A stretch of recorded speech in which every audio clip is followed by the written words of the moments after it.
A universal torque wrench. With a selection of 7 different torque values of 5, 10, 15, 20, 25, 30, and 35.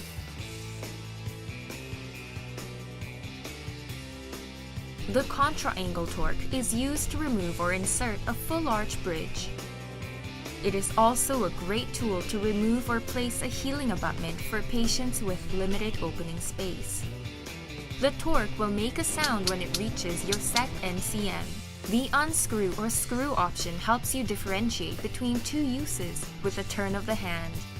In cases of important and extended surgeries, such as the teeth-in-a-day procedure, the contra-angle torque is an absolute essential in placing multi-unit abutments that will carry the arch.